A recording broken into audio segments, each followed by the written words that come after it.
বেরিয়ে যা ছোট লোক কোথাকার। তোকে আমার ঘরে ঢুকতে দিয়েছে কে? বেরিয়ে যাব কেন? আজ আমাদের বাসর রাত। আজ আমি এখানেই থাকবো। বাসর মাই ফুট। তোর মতো ছোট লোকের সাথে কিনা বাসর করব আমি? তুই ভাবলি কিভাবে এই কথা? ভাবা ভাবির কি আছে? বিয়ের পরে বাসর হবে, এটা তো স্বাভাবিক। আর কারোর উপর দেখে ভিতরে যাচাই করতে নেই। উফ, একটাও কথা বলবি না তুই। আমি বুঝি না বাবা এই রাস্তার ছেলের সাথে আমার বিয়ে কেন দিল। আমার মান সম্মান সব শেষ করে দিল একেবারে। মানুষের সামনে মুখ দেখাবো কিভাবে?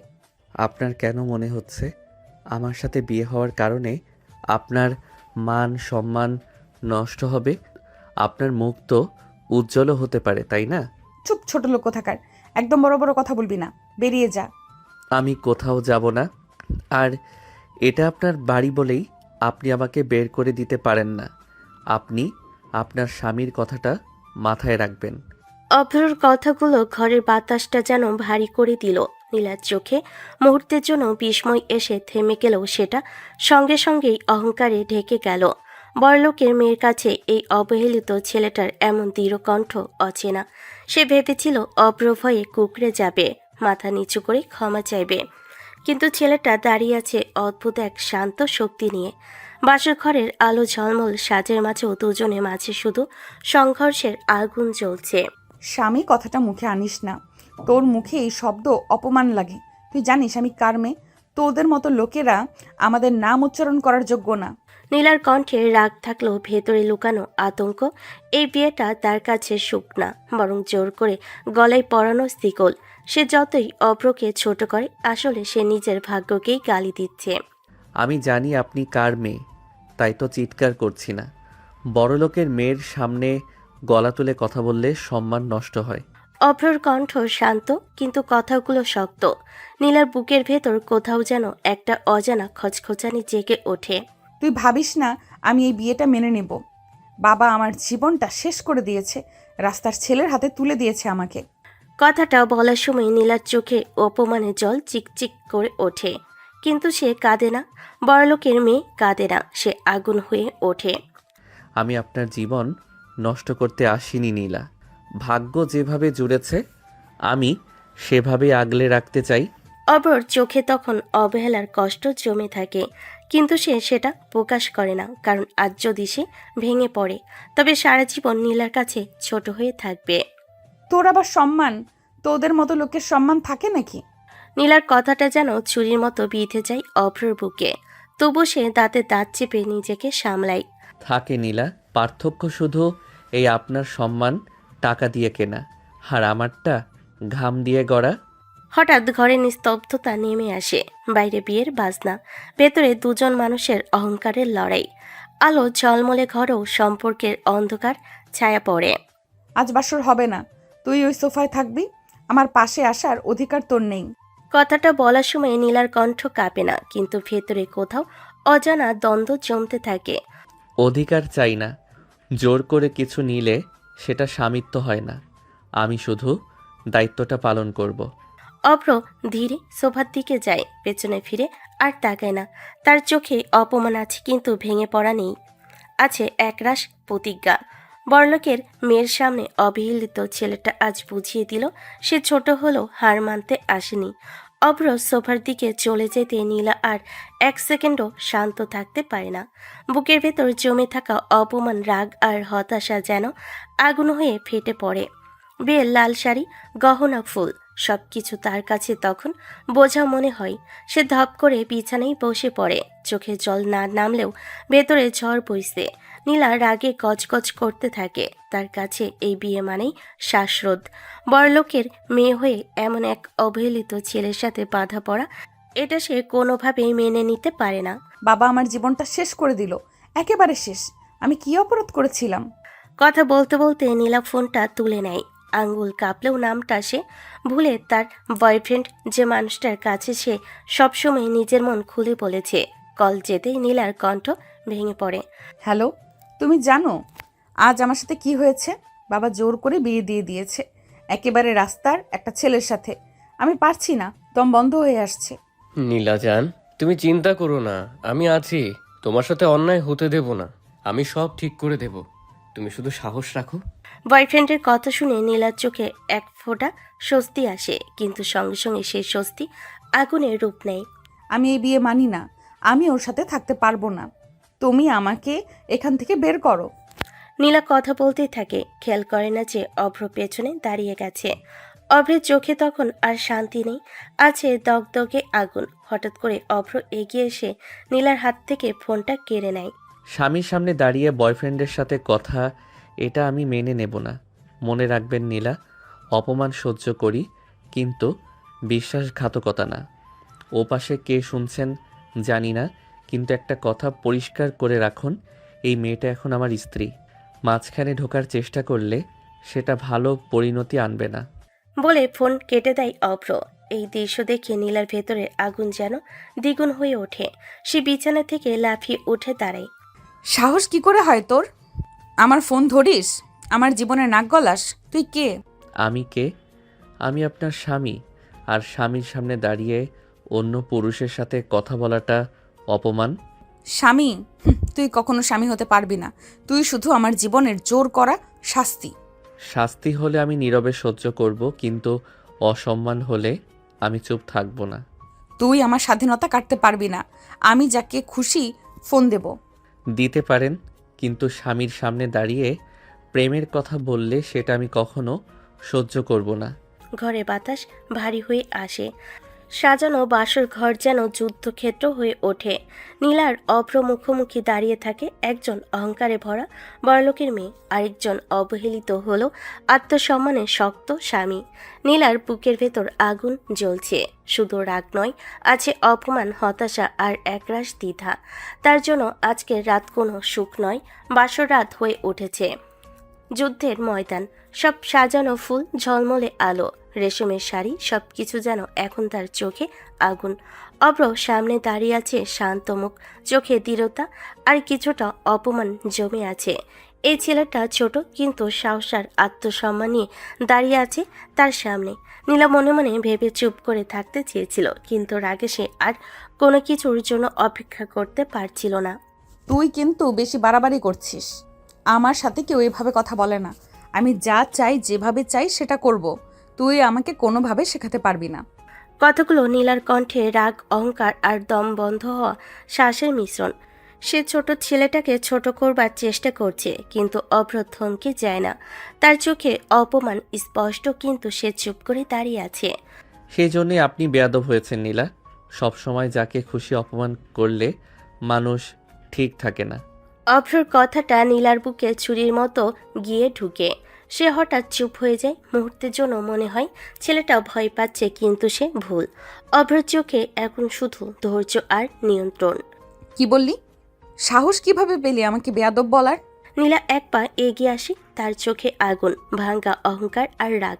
সে মনে মনে ভাবছে, কেন এমন অবহেলিত ছেলেকে আজ তার জীবনে নিতে হয়েছে। বুকের ভেতর অদ্ভুত টানা পড়েন। চুপ কর, একদম চুপ কর।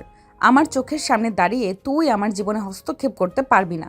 আমি যাকে চাই, যেভাবে চাই সেটা করব। নীলার কণ্ঠে বিদ্রুপ, অহংকার, রাগ সব মিলিয়ে যেন কণ্ঠস্বর ভেঙে যাচ্ছে। কিন্তু অভ্র থেমে যায় না। সে চোখে চোখ রেখে দাঁড়িয়ে আছে, ভাঙ্গা বেলুনের মতো নয়, বরং অটল প্রাচীরের মতো। বড়লোকের মেয়ে হলেই মানুষ হওয়া যায় না। মানুষ হতে হলে সম্মান দিতে জানতে হয়। কথাটা নীলার বুকে আগুনের মতো লাগে।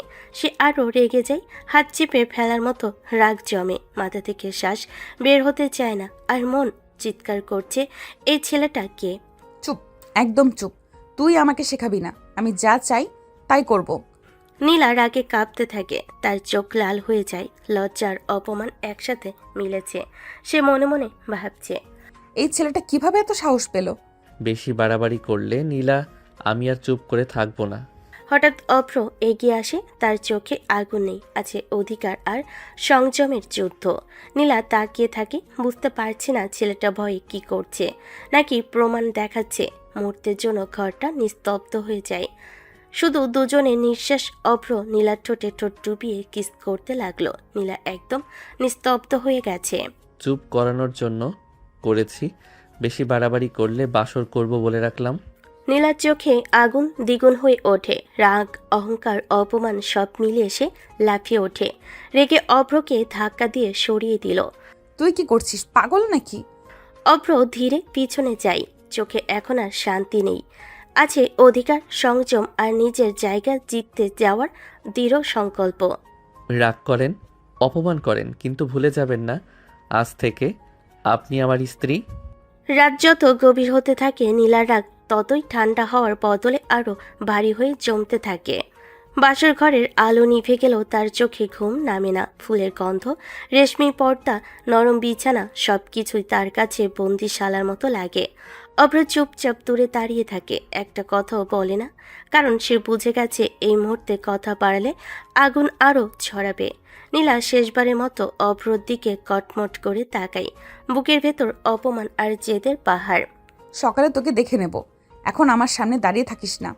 কথাটা ছুঁড়ে দিয়ে নীলার পাশ ফিরে বিছানায় শুয়ে পড়ে। অহংকারে চোখ বন্ধ করে নেয়, কিন্তু বুকের ভেতর ঘূর্ণিঝড় থামে না। অভ্র কিছুক্ষণ দাঁড়িয়ে থাকে।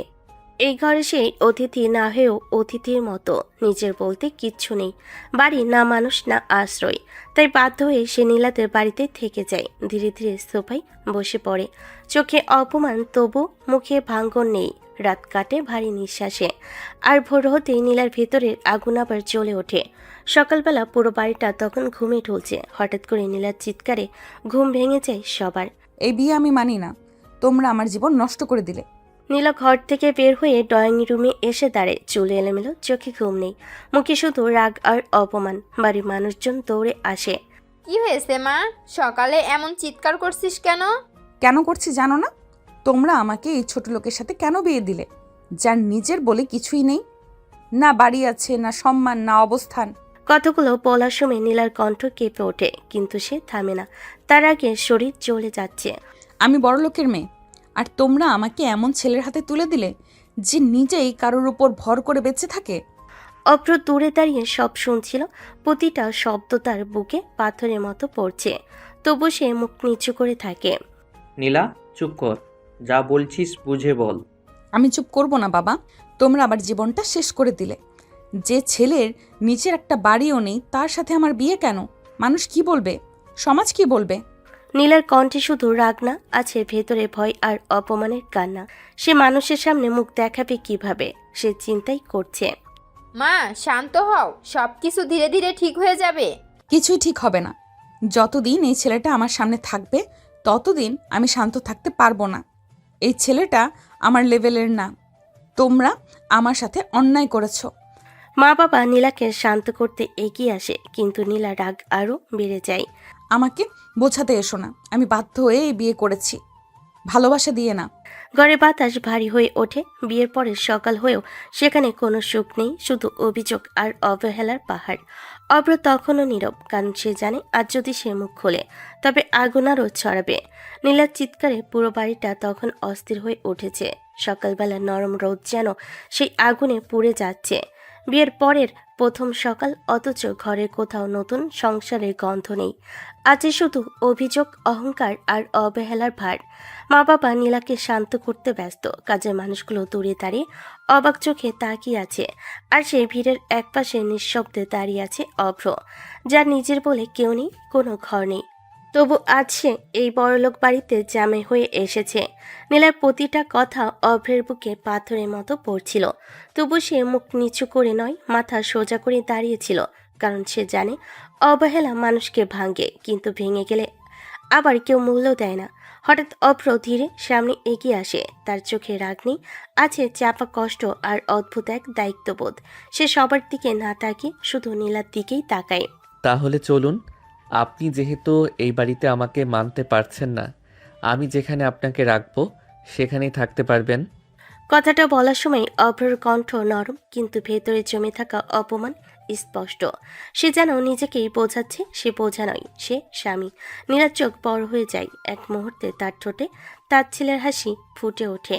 কখনো না, একদম কখনো আমি তোমাকে ভালোবাসি না যে তোমার সাথে ভালোবেসে গাছতলায় থাকবো। আমি বড়লোকের মেয়ে, ঝুপড়িতে থাকার স্বপ্ন আমার না।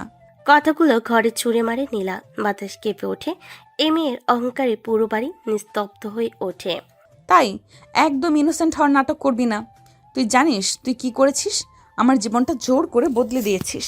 অভ্রর বুকটা হঠাৎ ভারী হয়ে যায়। নীলার কথা শুধু অপমান না, যেন তার অস্তিত্বকেই অস্বীকার করা। তবুও সে চোখ নামায় না। নাটক করছি না নীলা, আমি শুধু দায়িত্ব থেকে কথা বলছি। আপনার এই বাড়ি, এই বিলাসিতা সব আপনার, কিন্তু আপনি আমার স্ত্রী। আমি চাইলে আপনাকে রাজপ্রাসাদে রাখি, আর না চাইলে খোলা আকাশের নিচে। সেটা ভালোবাসা দিয়ে হবে, জোর করে না।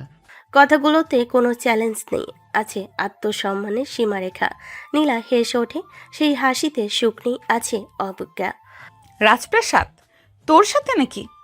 নিজের একটা ঘর নেই, আবার স্বপ্ন দেখাস। তুই আমার স্বামী ঠিকই, কিন্তু আমার লেভেলের না, সেটা মনে রাখ। অভ্রর চোখে তখন হালকা জ্বালা ওঠে, কিন্তু সে গলা চড়িয়ে কথা বলে না। সে তার স্ত্রীকে অসম্মান করতে চায় না। লেভেল টাকা দিয়ে হয় না নীলা, লেভেল হয় মানুষ হয়ে। তুই যতই বড় কথা বলিস, আমি তোর জীবন মানতে পারবো না। নীলার কথা শেষ হতে ঘরের ভেতর যেন হঠাৎ করে ভারী নীরবতা নেমে আসে। সকালবেলার আলো জানালা দিয়ে ঢুকলেও সেই আলোতে কোনো উষ্ণতা নেই, আছে শুধু বিব্রত আর অস্বস্তির ছায়া। কাজের মানুষগুলো দূরে সরে যায়, কারণ তারা বুঝে গেছে এখন শুধু পরিবারের কথা হবে। অভ্র একপাশে দাঁড়িয়ে থাকে, চোখে অপমান লুকানো, কিন্তু মুখে কোনো অভিযোগ নেই। নীলার বাবার মুখ তখন শক্ত হয়ে যায়। এতদিন মেয়েকে আদর করে বড় করেছেন, কিন্তু আজ তার সেই চোখে সেই আদরের জায়গায় দায়িত্ব আর রাগ এসে দাঁড়ায়। তিনি ধীরে এগিয়ে এসে নীলার সামনে দাঁড়ান, গলা স্বর ভারী কিন্তু নিয়ন্ত্রিত। নীলা, আমি এই বেয়াদবি মানব না। অভ্র তোমার স্বামী। সমাজের সামনে, আল্লাহর সামনে, আইনের সামনে সে তোমার জীবন সঙ্গী। তাকে সম্মান দিতে শেখো। বাবার কথায় ঘরের বাতাস আবারও থমথমে হয়ে ওঠে। নীলা মুহূর্তের জন্য থামে, তারপর চোখে বিদ্রুপ নিয়ে তাকায়। কখনো না বাবা, কখনোই না। রাস্তার মানুষ হয়ে নীলার স্বামী হওয়ার যোগ্যতা তুমি দিতে পারো, কিন্তু সম্মান দিতে পারবো না। আমি যাকে ভালোবাসি না তাকে মাথায় তুলে রাখার নাটক আমি করব না। কথাগুলো যেন অভ্রর বুকে একের পর এক আঘাত করে। তবু সে চোখ নামায় না। তার ভেতরে ঝড় বইছে, কিন্তু বাইরে সে পাহাড়ের মতো স্থির। মা আর থাকতে পারে না, তিনি এগিয়ে এসে নীলার হাত ধরেন, কণ্ঠে কান্না আর অনুনয় মেশানো। এমন কথা বলিস না, বিয়ে হয়ে গেছে, মানুষটা খারাপ না, ধীরে ধীরে বুঝতে চেষ্টা কর। নীলার হাত ঝাঁকিয়ে ছাড়িয়ে নেয়। রাগে তার শরীর কাঁপছে। সে কি খেলনা নাকি, যাকে তাকে মেনে নিবে? বুঝতে চাই না মা, আমাকে জোর করে এই জীবনে ফেলেছো, এখন আমাকে উপদেশ দিচ্ছ? নীলার চোখে জল নেই, কিন্তু বুকের ভেতর জমে থাকা কষ্ট আগুন হয়ে বের হচ্ছে। নীলা, সংসার এমন হয় না মা, রাগ দিয়ে সংসার চলে না।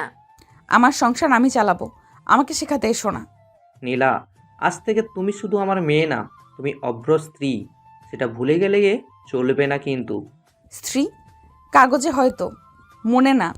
ঘরের ভেতর আবার থমথমে নীরবতা নামে। বিয়ের পরের সকালে যে ঘরে হাসি থাকার কথা, সেখানে এখন অহংকার আর অবহেলার দেওয়াল দাঁড়িয়ে গেছে। ড্রয়িং রুমের ভেতর তখন নিস্তব্ধতার উপর ভারী চাপা উত্তেজনা। ঝাড়বাতির আলো ঝলমল করছে, বড় বড় সোফা, পর্দা, দামি কার্পেট সব আছে, শুধু শান্তি নেই। নীলার একের পর এক কথা যেন ঘরের দেওয়ালে দেওয়ালে ধাক্কা খেয়ে ফিরছে, আর সেই ধাক্কাগুলো সবচেয়ে বেশি গিয়ে লাগছে অভ্রর বুকে। তবু সে নীরব, মাথা নিচু করে না, কিন্তু কথা না বাড়িয়ে দাঁড়িয়ে আছে। নীলার বাবার সহ্য তখন শেষের দিকে। তিনি মেয়েকে যত আদর করে বড় করেছেন, আজ তার চোখে সেই আদরের জায়গায় দায়িত্ব আর কঠোরতা ভর করেছে। তিনি গভীর নিঃশ্বাস নিয়ে শক্ত কণ্ঠে কথা বলেন। নীলা, ভালো করে শোন। এই বাড়িতে থাকতে হলে অভ্রকে মেনেই থাকতে হবে। সে তোমার স্বামী, তাকে বাদ দিয়ে এখানে থাকার কোনো সুযোগ নেই তোমার। কথাগুলো ঘরের ভেতর ভারী হয়ে পড়ে। নীলা অবিশ্বাস নিয়ে বাবার দিকে তাকায়। কি বলছো তুমি? আমি কি এই ছেলের সাথে থেকেই বাঁচবো? না হলে অভ্রর সাথে চলে যাও। নিজের স্বামীর সাথে থাকা মেয়ের দায়িত্ব। কথাটা শুনেই নীলার বুকের ভেতর যেন বিস্ফোরণ হয়। সে হেসে ওঠে, কিন্তু সে হাসিতে সুখ নেই, আছে অপমান আর বিদ্রুপ। কখনো না, আমি ওর সাথে যাব না। আমি রাস্তায় রাস্তায় ঘুরতে পারবো না। নীলার কণ্ঠে জেদ আর ক্ষোভ একসাথে ফেটে পড়ে। ঘরের মানুষজন থমকে যায়। মা ভয়ে এগিয়ে আসেন। মা, এমন কথা বলিস না, কোথায় যাবি? যাব না মা, আমি এখানেই থাকবো, কিন্তু ওর সাথে না। তাহলে অভ্রকে মেনে নাও, না হলে এই বাড়িতে তোমার কোনো জায়গা হবে না। কথাটা নীলার কানে আগুনের মতো লাগে। সে মুহূর্তে নিজের রাগ আর অপমান সামলাতে পারে না। নীলা ঘুরে অভ্রর দিকে তাকায়, চোখে তখন আগুন, অপপাত আর ভাঙ্গা অহংকার। তুই আমার পরিবারের মাথা খেয়েছিস। তুই না থাকলে আজ এসব হতো না। তোকে আমি ছাড়বো না অব্র। তুই আমার জীবনটা জোর করে বদলে দিয়েছিস। কতগুলো ছুরি দিয়ে নীলা আর তাড়ে না, তার বুক ধকধক করছে, চোখে আগুন আর অপমান জমে আছে। নীলা দ্রুত সিঁড়ির দিকে যায়, শাড়ির আঁচল টেনে নিয়ে একরাশ রাগ নিয়ে উপরে উঠে যায়। ড্রয়িং রুমে তখন শুধু নীরবতা পড়ে থাকে। ঝাড়বাতির নিচে দাঁড়িয়ে থাকে অভ্র, একজন স্বামী যাকে মেনে নেওয়া হচ্ছে না, অথচ ফেলে দিত পারা যাচ্ছে না। বাবার বুক ভারী হয়ে আসে, মা দীর্ঘশ্বাস ফেলেন, আর অভ্র মনে মনে বুঝে নেই এই বাড়িতে তার যুদ্ধ আজ থেকে শুরু। নীলা রুমে দরজা দিয়ে ঢুকে, রাগ আর অপমানের চাপ তার চোখে, বুকের ভেতর ধুন্ধুমার। সে একা, কিন্তু একা নয়, তার মধ্যে দম বন্ধ করা রাগ আর হৃদয়ের ব্যথা একসাথে ঘূর্ণায়মান। রুমে ঢুকে শাড়ির আঁচল ফেলো, যেন নিজের সমস্ত বিক্ষোভকে প্রকাশ করে। চোখে জল, ঠোঁটে পিটুক, মাথার টানা হেসা। অভ্র সেই দৃশ্য দূর থেকে দেখছে। সে জানে নীলার রাগে ঝগড়াটে, কিন্তু এই মুহূর্তে দরকার ভয় নয়, ধৈর্যের। অভ্র হঠাৎ চুপচাপ রুমে ঢুকে যায়, দ্রুত দরজা আটকে দেয়। আমার পারমিশন ছাড়া ঢুকলি কেন? বউয়ের কাছে আসতে পারমিশন লাগে না? নীলা চোখ বড় করে তাকায়, বুকের ভেতর আগুনের ঢেউ। সে মুহূর্তে মনে করে, এই ছেলেটা কিভাবে এত সাহস পেল। কি বলছিস? আমি তোকে মানি না। অভ্র ধীরে ধীরে এগিয়ে আসে, চোখে মিষ্টি হেসে, কিন্তু ভেতরে আছে শক্তি আর কল্পনার ছায়া। শাড়ি পরে রাগ দেখান। এভাবে থাকলে আমার অনেক কিছু করতে ইচ্ছে করবে। নীলা মুহূর্তের জন্য থেমে যায়, চোখে বিস্ময়, ঠোঁটে বিদ্রুপ, আর বুকের ভেতর রাগের আগুন জ্বলে ওঠে। তুই লুচ্চা। অভ্র হেসে ওঠে, হাসি শুধু ঠোঁটের কোণে নয়, চোখের ভেতরেও ফুটে। নীলা চোখ বড় করে তাকালো, রাগে আগুনে পুড়ে যাচ্ছে। সে গর্জন করে, রাগ চেপে রাখতে পারছে না। অভ্র ধীরে এগিয়ে এলো, চোখে হালকা হাসি, মুখে শান্ত ভঙ্গি, ভেতরে সাহস। কিছুই করি নাই, তাতেই লুচ্চা বলছেন? তাহলে একটু করি। কথার সঙ্গে সঙ্গে সে নীলার ঠোঁটের উপর হাত রেখে ধীরে ধীরে ঠোঁট মিলিয়ে কিস করতে লাগলো। নীলা চমকে উঠল, চোখে আগুন, বুক কাঁপছে। কুত্তা ছাড়। অভ্র হেসে ঠোঁটের উপর আরো জোরে কামড় দিয়ে ধরে কিস করতে লাগলো। নীলা তো আগুন। এত রাগ দেখালে আদর করতে মন চায়। কথা শোনার সঙ্গে সঙ্গে নীলার রাগ আরো বেড়ে গেল। সে ঠোঁটের কাছে হাত তুলে চুমু থামাতে চাইল, কিন্তু অভ্র থামল না। চোখে রাগ, বুকের ভেতর বিদ্রুপ, আর ঠোঁটে ঠোঁট, সব মিলিয়ে রুমে অদ্ভুত উত্তেজনা তৈরি হলো। নীলা চিৎকার করতে চাইল, কিন্তু মুখ কাঁপছে রাগে। তবে সেই চিৎকার অভ্র ঠোঁটের সঙ্গে মিলিত হয়ে রাগের মাঝেই এক অদ্ভুত উত্তেজনা তৈরি করে। নীলা চোখ বড় করে তাকালো, বুকের ভেতর আগুন জ্বলে, রাগের ঢেউ চেপে রাখা যাচ্ছে না। অভ্রের ঠোঁটের কাছ থেকে দূরে সরে দাঁড়ালো। কিস করলি? কোন সাহসে আমার ঠোঁটে চুমু দিলি? অধিকারে। তুই কি ভাবছিস আমি তোর খেলার পুতুল? আরে তাড়াতাড়ি শাড়ি পরুন তো, কন্ট্রোল হারিয়ে ফেললে আমাকে দোষ দিতে আসবেন না। তুই শুধু ছোট লোক না, তুই চরিত্রহীন। যা বলে খুশি ভাবেন ম্যাডাম। নীলা চোখ বড় করে তাকায়, রাগ আর অপমান মিশে ঠোঁটের কোণে কম্পন, বুকের ভেতর বিদ্রুপ আর আগুন জ্বলে। অভ্র ধীরে ধীরে নীলার কাছে কাছে আসে, কানে কাছে মুখ নিয়ে পড়ল। নীলা দেখছি রাগ করলে তো আরো আদর করতে মন চায়। শয়তান কোথাকার। রেগে আগুন হয়ে শাড়ি নিয়ে ওয়াশরুমে চলে গেল। দরজা পেছন থেকে বন্ধ করে দিল, আর ভিতরে প্রবেশ করলো যেন রাগের ঝড় ভেঙে যায়। সে দরজা কড়া করে ধরে রাখলো। বুকের ভেতর উত্তেজনা আর রাগ জমে আছে, পানি ছিটিয়ে নিচ্ছে, অথচ মনে হচ্ছে চোখের আগুনও শরীরে রাগ পানিকে ফোঁটা ফোঁটা ছাপিয়ে যাচ্ছে। অভ্র রুমে দাঁড়িয়ে ফোন হাতে কথা বলছে, কণ্ঠে কাজের গতি, চোখে ধ্যান, আর ভেতরে ঠোঁটের কোণে ছোট্ট হাসি। হ্যাঁ, সব ফাইল রেডি করো। অভ্রের গলায় কোনো তাড়াহুড়ো নেই, কিন্তু স্পষ্ট করে বলা শব্দগুলো মনে করিয়ে দেয় সে সব কিছুর ওপর নিয়ন্ত্রণ রাখে। আর যখন তখন ফোন দিবে না, দরকার হলে মেসেজ দেবে। নীলা ওয়াশরুম থেকে বেরিয়ে এলো, শাড়ি ঠিকঠাক পরেছে, কিন্তু চোখে রাগের আগুন তখনও জমে আছে। সে ধীরে ধীরে রুমে পা দিল, আর প্রতিটা ধাপ যেন ইগো আর বিদ্রুপের ছাপ ফেলছে। অভ্র তার পাশে দাঁড়িয়ে বলল, সুন্দর লাগছে। তোর কাছে জানতে চাইছি। এত রাগ করার কি আছে? বউকেই তো বলেছি। নীলা রেগে গরম হয়ে গেল, বুকের ভেতর রাগ আর বিদ্রুপ চলে উঠল। সে পাত্তা দিল না ওর কথাই। দূরে থাকবি আমার থেকে। অভ্র চোখে হালকা হাসি ধরে, কোনো কথা না বাড়ি শুধু তাকিয়ে থাকে। আর নীলা একটু পিছনে সরে দাঁড়ায়, বুক কেঁপে ওঠে, চোখ লাল। নীলা রাগ আর হতাশার মধ্যে বেলকুনিতে গেল। শ্বাস কিছুটা কমে গেছে, বুকের ভেতর উত্তেজনা ঢেউ। সে ফোন তুলে কল লাগালো বয়ফ্রেন্ডকে। জান, আমাকে এই সম্পর্ক থেকে মুক্ত করো। আমি সহ্য করতে পারছি না। তার কণ্ঠে হতাশা, চোখে আগুন আর ভেতরে ব্যথা।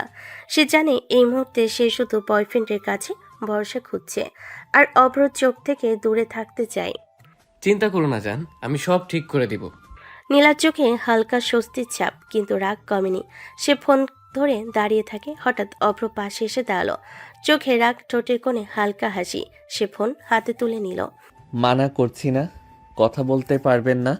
নীলা চমকে উঠল, চিৎকার করতে চাইল, কিন্তু অভ্রের চোখে থাকা অদ্ভুত দৃঢ়তা তাকে থামিয়ে দিল। 100 বার বলবো, তাতে কি? নীলা ফোনের দিকে তাকিয়ে চিৎকার করতে চাইল, কিন্তু মুহূর্তের মধ্যে অভ্র তার পাশে এসে দাঁড়ালো। সঙ্গে সঙ্গে তার মুখের উপর হাত রেখে নীলা ঠোঁটের সঙ্গে ঠোঁট মিলিয়ে কিস করতে লাগলো। নীলা মুহূর্তের মধ্যে থমকে গেল, বুকের ভেতর আগুন, চোখে বিস্ময় আর ঠোঁটের উপর ঠোঁট। সব মিলে মাথা ফাঁকা হয়ে গেল। অভ্র ঠোঁট থেকে চোখ তুলে নীলার দিকে তাকালো। নীলা রেগে আগুন হয়ে কিছু বলতে নিবে, অভ্র আবার ঠোঁটে ঠোঁট কামড়ে ধরে কিস করতে লাগলো। নীলা আর কিছু বলতে পারল না। সূর্যের আলো ঘরে ঢুকেছে, কিন্তু রাগের চাপ এত গভীর যে ঘরের বাতাস ভারী লাগছে। অভ্র ব্রেকফাস্ট টেবিলে বসলো, চায়ের কাপ হাতে, শান্ত, ধীরে, কিন্তু চোখে সেই অদ্ভুত খেলা, নির্ভীক, দৃঢ়। নীলা চোখ বড় করে তাকালো, মুখে বিদ্রুপ আর রাগ, ঠোঁটের কপালে ভাঁজ। সে চুপ করে বসতে পারল না। ছোট লোকের সাথে আমি খাবো না। পরিবারের সবাই কিছুটা থমকে গেল। নীলার কণ্ঠে এমন জেদ আর অহংকার যেন গোটা ঘরেই বাজছে। বুক কেঁপে যাচ্ছে, চোখে আগুন। বাবার আগে গলায় গর্জে উঠে বলল, এক থাপ্পড় মারবো বেয়াদব। স্বামীকে অসম্মান করো। মানি না। কতবার বলবো? মানতে হবে নীলা, তোমার স্বামীকে সম্মান দিতে হবে। পারবো না। এসব ব্যবহার আর বাদ দাও, স্বামীকে সম্মান দাও। এভাবে চিৎকার আর বেয়াদবি করলে চলবে না। আমি দেখছি তুমি এখনও বেয়াদবি করছো, এটা চলবে না। অভ্রকে অসম্মান করার অধিকার নেই তো। নীলা কপালে ভাঁজ ফেলে চিৎকার করে উঠল, বুক কাঁপছে, চোখ লাল হয়ে গেছে। আমি মানি না। এইভাবে আমাকে বাধ্য করা যাবে না। নীলা, তুমি বড় হয়ে গেছো, এখনো ছোট নাই। স্বামীকে সম্মান দাও। না হলে এই বাড়িতে থাকতে হবে না। নীলা চিৎকার করতে করতে রেগে ফেটে রুমের দিকে ছুটল, দরজা চেপে বন্ধ করে দিল। পেছনে বাবা মা কিছু বলতে চাইলেন, অভ্র বলতে দিল না। স্বাধীন নীলা রুমেই বসে রইল, শাড়ি ঠিকঠাক, চোখ লাল, বুক কাঁপছে। কোনো রকম খাওয়া দাওয়া নেই, শুধু জানালার দিকে চেয়ে থাকে। অভ্র সকাল থেকে বাড়িতে নেই, কেউ জানে না কোথায় গেছে। নীলার আগে রুমে দরজা চাপিয়ে বসে আছে। মা ধীরে ধীরে রুমে ঢুকলেন, কণ্ঠে মৃদু নরম স্বর, কিন্তু চোখে সতর্কতা। নীলা, রাগ করতে হয় না। স্বামীর সাথে এমন করলে পাপ হয়। কোনো পাপ হবে না। তোমরা কিভাবে পারলে একটা ছোট লোকের সাথে আমার বিয়ে দিতে? মা কিছুক্ষণ ভাবে চুপ হয়ে রইলেন। নীলা চেয়ার থেকে উঠে জানালার পাশে দাঁড়িয়ে বলল, আমি কখনো এমন জীবন চাইনি। আমার মান সম্মান সব শেষ হয়ে গেল। তোমরা কি বুঝতে পারছো? দেখ নীলা, আমি চাইনি এমন হোক, কিন্তু যেটা হয়ে গেছে, এখন রাগ আর অভিমান শুধু তোর ক্ষতি করবে। স্বামীর কাছে এতটা রাগ দেখালে তোমার নিজের কষ্ট বাড়বে। মানি না। আমি কখনো ওর মতো ছেলের কাছে মন দিতে পারবো না। এটা রাগের কথা না নীলা, বুঝে নাও। একটা পরিবার আছে, সম্পর্ক আছে। স্বামীকে অসম্মান করা ঠিক হবে না। তোমরা কি বুঝতে পারছো আমার জন্য কত কষ্ট হয়েছে?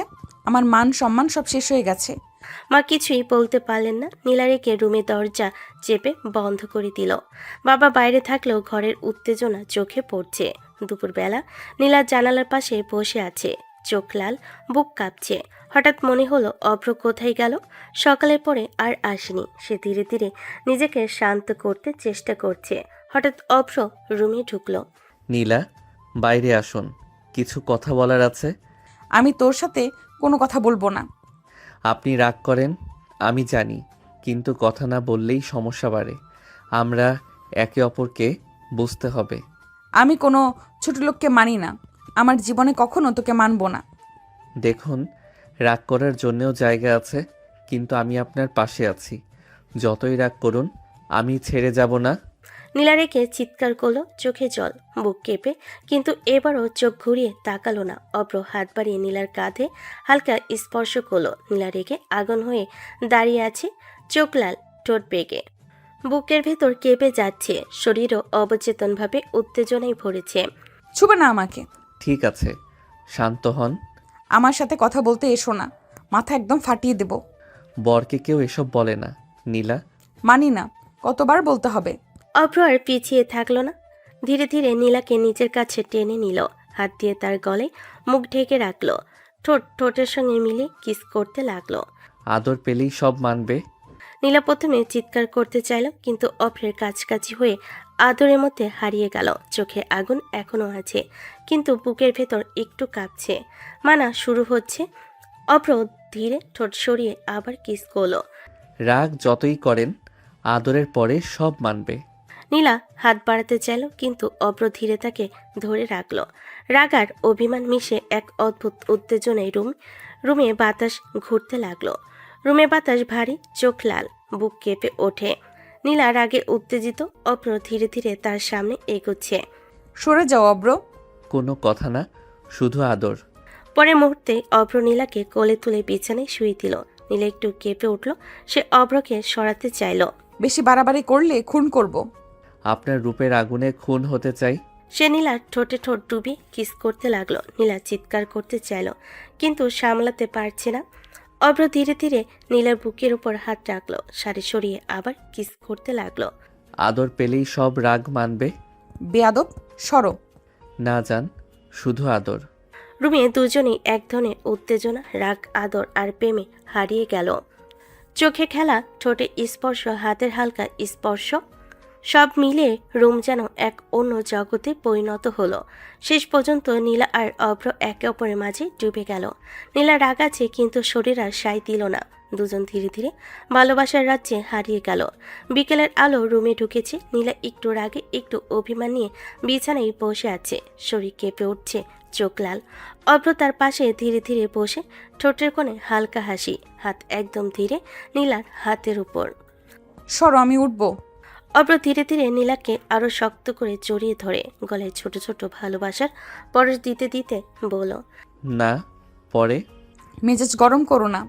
এত আদর করেছি, তাও মেজাজ গরম ঠান্ডা হবে কিভাবে? তুমি মুক্তি দিলে। সেটা কখনো হবে না ম্যাডাম। নীলা চিৎকার করতে চাইল, নিজেকে ছাড়াতে চাইল, কিন্তু অভ্র তাকে ধরে রাখল। রাগার অভিমান মিশে এক অদ্ভুত উত্তেজনা ঘরে ভরে গেল। চোখে আগুন, বুক কেঁপে ওঠে। অভ্র ধীরে নীলার গালে ঠোঁট রাখল। দেখছো না, রাগের মধ্যে আদর মিশে কতটা আপন হয়ে গেছো। কোনো আপন টপন না, ছাড়ো। না শোনা, পরে। এখন আদর হবে। অভ্র আবার নীলা ঠোঁটে ঠোঁট ডুবিয়ে কিস করতে লাগলো। আবারও হারিয়ে গেল ভালোবাসার রাজ্যে। পরের দিন সকালে নীলা অনেকক্ষণ আয়নার সামনে দাঁড়িয়ে থাকে, চোখের নিচে হালকা ক্লান্তি, মুখে জমে থাকা অভিমান। শাড়ি ঠিক করে চুল গুছিয়ে নিজের মতো শক্ত করে মনটাকে বেঁধে বাইরে বের হয়। আছে অভ্রের সঙ্গে নয়, নিজের মতো করে একটু শ্বাস নিতে চাই। গাড়ি থেমে যাই শহরের একটা সুন্দর রেস্টুরেন্টের সামনে। ভেতরে ঢুকতে নীলার চোখ পড়ে তার বান্ধবীরা আগেই বসে আছে, হাসাহাসি করছিল তারা। কিন্তু নীলাকে দেখে সবার মুখের ভাব বদলে যায়। নীলা গিয়ে চুপচাপ চেয়ার টেনে বসে। গ্লাসে পানি ঢালতেই এক বান্ধবী তাকিয়ে বলে, কি রে, শুনেছি তোর বাবা নাকি তোকে একটা ছোট লোকের সাথে বিয়ে দিয়ে দিয়েছে। কথাটা কানে যেতে নীলার বুকের ভেতরটা কেঁপে ওঠে, চোখ লাল হয়ে আছে, ঠোঁট শক্ত করে ধরে। ছোট লোক বলিস না। তাহলে কি সত্যি তোকে জোর করে বিয়ে দিয়ে দিয়েছে? নীলা গ্লাসটা টেবিলে নামিয়ে দেয়। শব্দটা যেন তার ভেতরে কষ্টের মতো ভারী শোনায়। আমার বাবা আমার জীবনটাই শেষ করে দিছে। বান্ধবীরা চুপ করে যায়। নীলার চোখে পানি জমে উঠলেও সে কাঁদে না, শুধু দৃষ্টি নিচু করে বসে থাকে। এক বান্ধবী ধীরে বলে, তুই তো কখনো এমন ছিলি না নীলা, এত ভেঙে পড়েছিস কেন? নীলা দীর্ঘ নিঃশ্বাস ফেলে জানালার দিকে তাকায়। বাইরে মানুষজন হাঁটছে, গাড়ি চলছে, কিন্তু তার নিজের জীবন হঠাৎ থেমে গেছে। আমি অন্য জীবন চাইছিলাম, নিজের মতো করে বাঁচতে চাইছিলাম, কিন্তু এখন আমাকে এমন একটা মানুষের সঙ্গে বেঁধে দিয়েছে যাকে আমি মানতেই পারছি না। বান্ধবীরা একে অন্যের মুখ চায়, কারো মুখে সহানুভূতি, কার চোখে কৌতূহল। একজন বলে, তাহলে তুই কি করবি এখন? আমি হার মানব না, যেইভাবেই হোক এই বিয়ে থেকে আমি মুক্তি নিব। রেস্টুরেন্টের ভেতরে হালকা গান বাজছে, কিন্তু নীলার বুকের ভেতর শুধু ঝড়। বাড়ি থেকে সে শান্ত দেখালো, ভেতর ভেতর সিদ্ধান্ত নিতে শুরু করেছে। এই জীবন সে সহজে মেনে নেবে না। নীলা বসে আছে রেস্টুরেন্টের উইন্ডোর পাশে। বাইরে হালকা হাওয়া, গাড়ির শব্দ, মানুষের হাঁটা, সবই যেন তার ভেতরে উত্তেজনা আর রাগকে আরও বাড়িয়ে দিচ্ছে। বান্ধবীরা চোখে চোখ রাখছে, কিন্তু কেউ সরাসরি কথা বলতে পারছে না। কি রে, কি করে তোর বাবা তোকে এমন ছোট লোকের সঙ্গে বিয়ে দিল? তুই কি মানতে পারছিস? নীলা চুপ করে বসে থাকে, চোখ লাল, ঠোঁটের কোণে জেদ, বুকের ভেতর উত্তেজনা গায়ে গায়ে লাগে। আমি মানছি না, আমার জীবনটা শেষ করে দিছে বাবা। কেন এমন করলো আমি কিছুই বুঝতে পারছি না। আচ্ছা, তাহলে কি তুই কিছু ভাবছিস এখন? কিছুই করতে পারছি না, কিন্তু মানবই না। আমি নিজের মতো করে বাঁচতে চাই। আমাকে জোর করে এমন জীবন দেওয়া হলো যেটা আমি চাইনি। বান্ধবীরা একে অপরের দিকে তাকিয়ে থাকে, কেউ কিছু বলতে পারছে না। নীলা গভীর শ্বাস নিয়ে জানালার বাইরে তাকায়। রাগ, অভিমান আর ব্যথা সব মিলিয়ে তার চোখে আগুন জ্বালিয়ে দিয়েছে। আর আমি আমার জীবনের নিয়ন্ত্রণ নিজেই নেব, কেউ আমার উপর জোর করতে পারবে না। নীলা রেস্টুরেন্টের ভিতরে বান্ধবীদের সঙ্গে আড্ডা দিচ্ছে, কিন্তু চোখ বারবার জানালার বাইরে যাচ্ছে। মনে মনে ভাবছে কিভাবে তার জীবন এক বাঁক নিল। হঠাৎ সে চোখ বড় করে তাকালো। রেস্টুরেন্টের বাইরে সড়কের ধারে অভ্র ধীরে ধীরে একটা বড় গাড়ির দিকে এগোচ্ছে। সাদা চকচকে গাড়ি। নীলা স্তম্ভিত হয়ে চুপ হয়ে যায়। এটা কি এত বড় গাড়ি তার, ওর মতো একটা ছেলের জন্য? বান্ধবীরা অবাক হয়ে তাকাচ্ছে। নীলা চুপচাপ জানালার কাছে চোখ রাখলো। নীলা নিজের ভেতরে ভেবে পড়ল, অব্র তো গরিব, তার কেউ নাই, তাহলে এত বড় গাড়ি কই থেকে এসেছে? কি জন্য সে গাড়িতে উঠেছে? মনে হচ্ছে সবই অদ্ভুত, অপ্রত্যাশিত। নীলা কিছুই বুঝতে পারল না। কারোর সঙ্গে চোখ মিলিয়ে তাকালো, কিন্তু বান্ধবীরা অযথা হাসাহাসি করছে।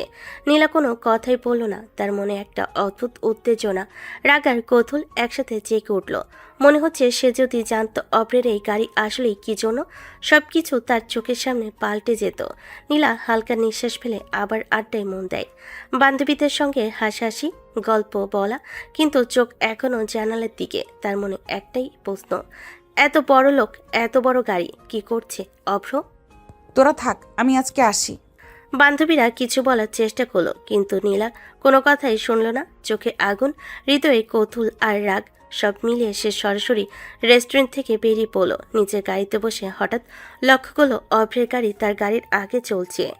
একটা বড় গাড়ি, সাদা চকচকে। নীলা মনে মনে বলল, ওটা কি সত্যিই অব্র, নাকি আমি ভুল দেখলাম? রাস্তায় গাড়ি চলতে চলতে নিখুঁত দূরত্ব ধরে অভ্রকে ফলো করতে লাগলো। মনটা কাঁপছে, হাত কাঁপছে, চোখ যেন চোখের সামনে যা দেখছে তা বিশ্বাস করতে পারছে না। রাস্তার মোড়, ট্রাফিক, মানুষজন সব মিলিয়ে মনে হচ্ছে তার চোখ শুধু অভ্রকে খুঁজছে। অন্তরে অদ্ভুত উত্তেজনা, রাগ, কৌতূহল, অবাক হওয়া সব মিলিয়ে হৃদয় দ্রুত ধকধক করছে। নীলা গায়ে হাত দিয়ে কনসোল ধরেছে, মনে মনে বলছে, এটা কি সত্যিই অব্র ছিল? কিন্তু ও দামি গাড়ি কই পাবে? মনটা সব সময় প্রশ্নে ভরে যাচ্ছে। অভ্র কোথায় যাচ্ছে, কি করছে, কেন এমন, সবই বুঝতে পারছে না। কিছু এক জিনিস নিশ্চিত, আজকের এই ঘটনা তার জন্য এক অদ্ভুত রহস্য, যা থেকে পুরোপুরি ছেড়ে দেবে না। নীলা আরও তাড়াহুড়ো করে গাড়ি চালাতে বলে। চোখে শুধু সামনে থাকা গাড়ি আর অভ্র। প্রতি মোড়, প্রতি ট্রাফিক লাইটে তার চোখ শুধু সেই গাড়িটিকেই খুঁজছে। হঠাৎ করে সামনে থাকা বড় সাদা গাড়িটা নীলার চোখের আড়াল হয়ে গেল। এক মুহূর্তে আগেও যেটাকে সে ফলো করছিল, পরে মুহূর্তে সেটা যেন বাতাসে মিলিয়ে গেল।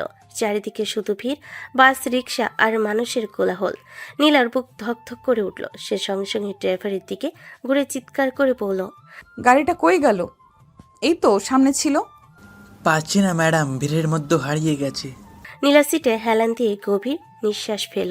মাথার ভেতর হাজারটা প্রশ্ন ঘুরছে, চোখে জেদ, মুখ শক্ত। নীলা নিজের মনেই বলল, ওটা যদি সত্যিই অব্র হয় তাহলে ওকে জবাব দিতেই হবে। এত দামি গাড়ি কই পেল, আর কোন সাহসে এমন গাড়িতে ওঠে? তার বুকের ভেতর রাগের সঙ্গে কৌতূহল জেগে উঠল। অভ্রকে সে যতই অবহেলা করুক, আজকের এই ঘটনাটা তাকে নাড়া দিয়ে গেছে। আর কোনো পথ না পেয়ে নীলা বাড়ির দিকে রওনা দিল। গাড়ির কাছ দিয়ে বাইরের রাস্তা দেখতে দেখতে তার মাথার ভেতর শুধু একটাই দৃশ্য ঘুরছে, অভ্র আর সেই বড় গাড়ি। বাড়িতে ঢুকে নীলা থমকে গেল। ড্রয়িং রুমে অভ্র বসে আছে, শান্তভাবে মোবাইল দেখছে, যেন কোথাও যায়নি। নীলার চোখ বড় হয়ে গেল, বুক কেঁপে ওঠে। তুমি এতক্ষণ কই ছিলে? বাড়িতে আর কই থাকবো? নীলা কয়েক সেকেন্ড চুপ করে তাকিয়ে রইল, তার চোখে অবিশ্বাস, রাগ আর রহস্য একসাথে। বাড়িতে? আমি তো বাইরে। বাইরে গিয়েছিলে বুঝি? তাহলে আমি কি ভুল দেখলাম, নাকি অব্র ইচ্ছে করে কিছু লুকাচ্ছে? রুমের ভেতর হঠাৎ অদ্ভুত নীরবতা নেমে এলো। নীলার বুকের ভেতর সন্দেহের আগুন জ্বলতে শুরু করলো। আজ থেকে অভ্র তার কাছে শুধু অবহেলিত ছেলে নয়, সে হয়ে উঠেছে এক রহস্যর নাম। নীলা সোজা গিয়ে মায়ের ঘরে দরজায় দাঁড়ালো। মাথার ভেতর তখনও রাস্তা সেই দৃশ্য ঘুরছে, বুকের ভেতর অদ্ভুত একটা অস্থিরতা, চোখে সন্দেহ। মা, অব্র আজ কই গেছিল? কই যাবে? সারাদিন তো বাড়িতেই ছিল।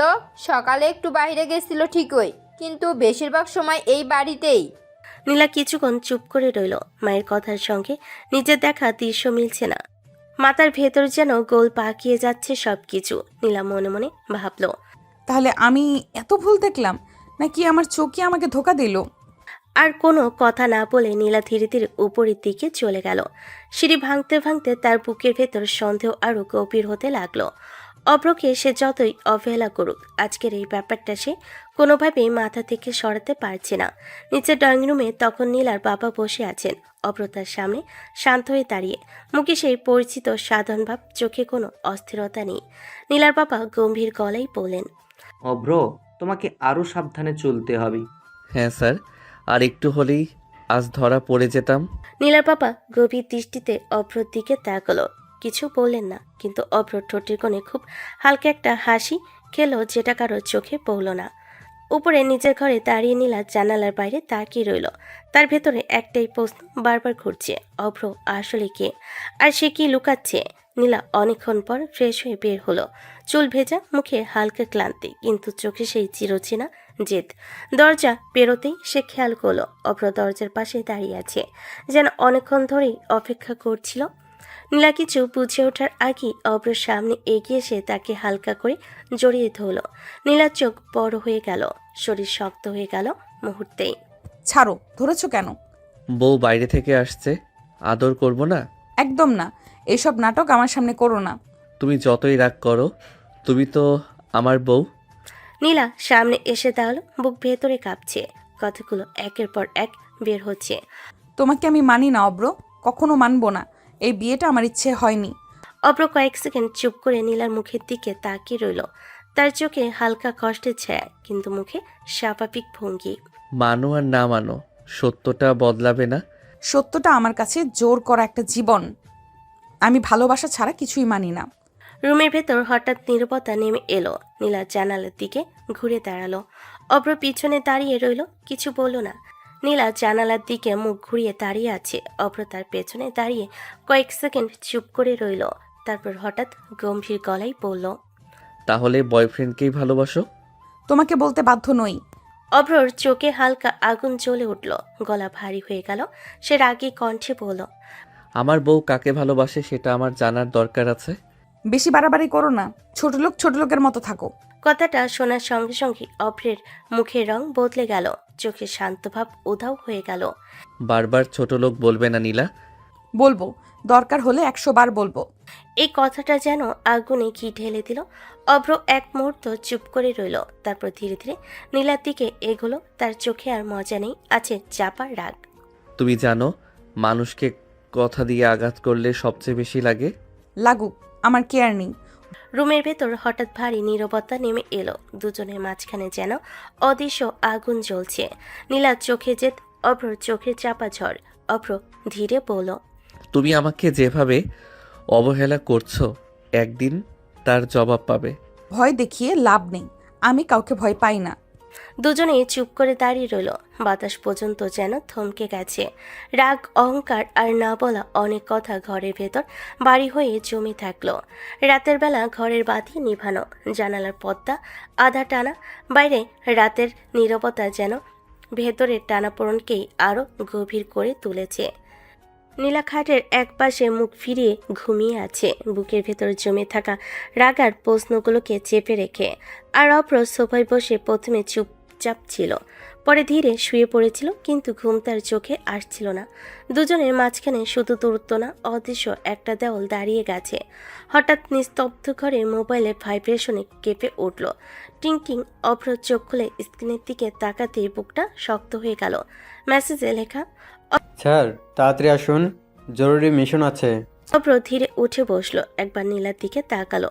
নীলা গভীর ঘুমে আছে, মুখটা শান্ত হলো। ভেতরে যে কত ঝড় জমে আছে সেটা অভ্র জানে। অভ্র মনে মনে বলল, আজ যদি বেড না হই অনেক কিছু এলোমেলো হয়ে যাবে। অভ্র খুব সাবধানে পা ফেলে উঠে দাঁড়ালো, যেন কোনো শব্দ না হয়। জ্যাকেটটা হাতে নিল, দরজার দিকে যেতে গিয়েও একবার থেমে গেল। নীলার দিকে তাকিয়ে ফিসফিস করে বলল, নীলা, তোমাকে এখনই কিছু জানানো যাবে না, তাহলে তোমারই বিপদ হবে। তারপর নিঃশব্দে দরজা খুলে বেরিয়ে গেল। কিছুক্ষণ পর নীলার ঘুমটা হঠাৎ ভেঙে গেল। বুকটা অকারণেই ধক করে উঠল। সে পাশ ফিরে দেখে অভ্র নেই। সোফার দিকেও তাকিয়ে চমকে উঠল। নীলা মনে মনে বলল, এই সময় অব্র কই গেল? নীলা উঠে বসলো। ঘরের নিস্তব্ধতা এখন তাকে ভয় ধরেছে। জানালার পথে একটু সরিয়ে বাইরে তাকালো। অন্ধকার রাস্তা, কোথাও কোনো আলো নেই। নীলা ধীরে ধীরে বিছানা থেকে নামলো। কোনো অব্র কই গেল? কি লুকোচুরি খেলছে? জবাব নেই। নীলার বুকের ভেতর সন্দেহ গাঢ় হয়ে উঠল। বিকেলে সেই গাড়ির কথা মনে পড়ে গেল। চোখের সামনে ভেসে উঠল দামি গাড়ি, অভ্রর ছায়া আর হঠাৎ উদাও হয়ে যাওয়ার দৃশ্য। নীলা নিজেকে বলল, না নীলা, তুই ভুল ভাবছিস। ও তো সারাদিন বাড়িতেই ছিল। কিন্তু মন মানতে চাইল না। নীলা ধীরে ধীরে দরজার কাছে গিয়ে দাঁড়ালো, হাতটা দরজার হাতলে রেখে ফিসফিস করে বলল, অব্র, তুমি যা লুকাচ্ছ একদিন না একদিন আমাকে জানতেই হবে। তুমি আসলে কে? ঘরের ভেতর শুধু নীলার শ্বাসের শব্দ, বাইরে অজানা অন্ধকারে অভ্র মিলিয়ে গেছে। আর নীলার মনে জন্ম নিচ্ছে একটার পর একটা রহস্য, ভয় আর প্রশ্ন। রাত যত গভীর হচ্ছে, নীলার বুকের ভেতরের অস্থিরতাও তত বাড়ছে। কারণ সে বুঝতে পারছে অভ্র আর শুধু সাধারণ মানুষ নয়, তার জীবনে লুকিয়ে আছে এমন কিছু যা খুব শীঘ্রই নীলার পুরো পৃথিবী ওলটপালট করে দেবে। ফজরের আজানের ধ্বনি ধীরে ধীরে ভোরের আকাশ কাঁপিয়ে তুলল। রাতের অন্ধকার গলে গিয়ে চারপাশে ফিকে আলো ছড়িয়ে পড়ল। পাখিদের ডানার শব্দ, বাতাসে নরম ছোঁয়া, সব মিলিয়ে নতুন দিনের শুরু হলেও নীলার চোখে এক ফোঁটা ঘুম নেই। ঘরের বাতি জ্বালানো। নীলা বিছানায় শুয়ে নেই, চেয়ারে সোজা হয়ে বসে আছে। সারা ধরে বুকের ভেতর জমে থাকা প্রশ্নগুলোকে সে আগলে রেখেছে। চোখ দুটো লাল, কিন্তু দৃষ্টি শক্ত। হঠাৎ দরজায় লক খোলার শব্দ। ক্লিক। দরজা খুলে ভেতরে ঢুকতেই অভ্র থমকে গেল। রুমে ঢুকে দেখে নীলা বসে আছে, চোখ দুটো সোজা তার দিকে। এক মুহূর্তের জন্য অভ্র চমকে উঠল। অভ্র অবাক হয়ে বলল, নীলা, তুমি এত রাতে জেগে কেন? রাত না, এখন তো ভোর। বলো, কই গিয়েছিলে রাতে? অভ্র হালকা হাসিয়ে নি স্বাভাবিক হওয়ার চেষ্টা করলো। জ্যাকেট খুলতে খুলতে বলল, আমার এক বন্ধু অ্যাক্সিডেন্ট করেছে, খবর পেয়ে ওকে দেখতে গেছিলাম। নীলার চোখ সরু হয়ে গেল। সে ধীরে ধীরে চেয়ার থেকে উঠল। নীলা গম্ভীর স্বরে বলল, তোমার মুখ দেখে মনে হচ্ছে তুমি মিথ্যা বলছো। আরে মিথ্যা কেন বলবো, সত্যিই তো বলছি। অ্যাক্সিডেন্ট হলে মানুষ দুশ্চিন্তায় থাকে, ক্লান্ত থাকে, কিন্তু তোমার চোখে ক্লান্তি না, আছে ভয় আর লুকোনোর চেষ্টা। অভ্র ভেতরটা কেঁপে উঠল, কিন্তু বাইরে কিছু বুঝতে দিল না। অভ্র হালকা গলায় বলল, তুমি বেশি ভাবছো নীলা, রাতে বের হলে এমনই লাগে। ভাবছি না, অনুভব করছি। তুমি কিছু লুকাচ্ছ অব্র, তোমার প্রতিটা কথার ভেতর ফাঁক আছে। আমি তোমার স্বামী, তোমার কাছে মিথ্যা বলার দরকার কি? ঠিক এই কথাটাই সবচেয়ে বেশি সন্দেহের জায়গা। যাদের লুকানোর কিছু থাকে তারাই বলে মিথ্যা বলার দরকার কি। ঘরের ভেতর থমথমে নীরবতা নেমে এলো। আজানের শেষ ধ্বনি ভেসে এলো দূর থেকে। অভ্র আর নীলা মুখোমুখি দাঁড়িয়ে, একজন সত্য আড়াল করছে আর একজন সত্য খুঁজে পাওয়ার জন্য নিজের ঘুম, শান্তি, বিশ্বাস সব বিসর্জন দিয়েছে। নীলা ধীর গলায় বলল, একদিন না একদিন তোমার এই মুখোশ আমি খুলেই ফেলবো অব্র, তখন তুমি আর পালাতে পারবে না। অভ্র কিছু বলল না, শুধু নীলার চোখের দিকে তাকিয়ে রইল, কারণ সে জানে নীলার সন্দেহ এখন আর থামানো যাবে না। সকালের আলো জানালার কাচ ভেদ করে ডাইনিং রুমে ঢুকে পড়েছে। টেবিলের উপর সাজানো ব্রেকফাস্ট, রুটি, ডিম, ফল আর চায়ের কাপ। কিন্তু কারোর মুখে আজ স্বাভাবিক হাসি নেই, বাতাসে অদ্ভুত এক চাপা টেনশন। নীলা চুপচাপ বসেছিল, চায়ের কাপে চুমুক দিচ্ছিল না, শুধু আঙ্গুল দিয়ে কাপের কিনারা ঘষছিল। মনে হচ্ছে ভেতরে জমে থাকা কথাগুলো আর আটকে রাখতে পারছে না। হঠাৎ নীলা চেয়ার ঠেসে সোজা হয়ে বসলো। নীলা গম্ভীর শ্বাস নিয়ে বলল, বাবা, আমার মনে হয় অব্র কোনো খারাপ কাজের সাথে জড়িত। কথাটা বলতে টেবিলের চারপাশে সবাই থতমত খেয়ে গেল। চায়ের কাপ মাঝপথে থেমে গেল মায়ের হাতে। বাবার কপাল কুঁচকে উঠল। অভ্র এক মুহূর্তের জন্য স্থির হয়ে গেল। বাবা অবাক হয়ে বলেন, কি বলছিস নীলা? এমন কেন মনে হচ্ছে তোর? নীলা চোখ নামিয়ে আবার তুলে বাবার দিকে তাকালো।